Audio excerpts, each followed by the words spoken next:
আসসালামু আলাইকুম pro football fans. দর্শক, নেইমার জুনিয়র যখন বার্সেলোনাতে ছিল তখন কিন্তু নেইমার জুনিয়র একজন সতীর্থ ছিল, তিনি হলেন ইভান রাকিটিক্স।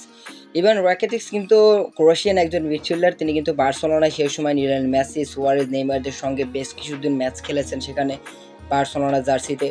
তো তার সেই অভিজ্ঞতা থেকে তিনি কিন্তু নেইমার জুনিয়রকে একটা কথা বলেছেন এবং মূলত ইভান রাকিটিক্স নেইমার জুনিয়রকে নিয়ে বলেছেন, আমি নেইমারের সবচেয়ে বড় সমর্থক এবং সে এমন একজন খেলোয়াড় যার সাথে খেলতে আমি সবচেয়ে বেশি ভালোবাসি। আমি তাকে আমার প্রিয় খেলোয়াড় মনে করি। তখন রিপোর্টার উল্টা প্রশ্ন করে বসে, তাহলে কি মেসির চেয়েও বেশি?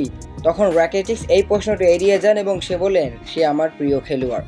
মূলত মেসির চেয়েও যে প্রিয় এরকম কথা বলেননি। আবার নেইমার জুনিয়র মেসির সাথে কম্পেয়ারও করতে তিনি নারাজ। মূলত তিনি এক কথায় বলে দিয়েছেন, সে নেইমার এমন একজন খেলোয়াড় যার সাথে খেলতে সে ভালোবাসে এবং সেই হলো তার প্রিয় খেলোয়াড়। আর নেইমার জুনিয়রকে নিয়ে এরকম কথা বলার পর থেকে কিন্তু সোশ্যাল মিডিয়াতে প্রচুর পরিমাণে এই কথাটি ভাইরাল হয়েছে। অনেকগুলো গণমাধ্যম এইসব বিষয়টি প্রকাশ করেছে যে ইভান রাকিটিক্স নেইমার জুনিয়রকে নিয়ে এরকম একটা মন্তব্য করেছে, যেখানে লিওনেল মেসি, সুয়ারেজের মতো তারকা ফুটবলাররা আছে, তার ভিতর থেকে কিন্তু নেইমার জুনিয়রকে তিনি বেছে নিয়েছেন। আর এটা কিন্তু অনেক বড় একটা প্রাপ্তি ব্রাজিলিয়ান সমর্থকদের জন্য। তো দর্শক, ইভান রাকিটিক্সের এই কথাটি আপনার কাছে কেমন লেগেছে অবশ্যই জানাবেন আমাদের ভিডিওর কমেন্ট বক্সে।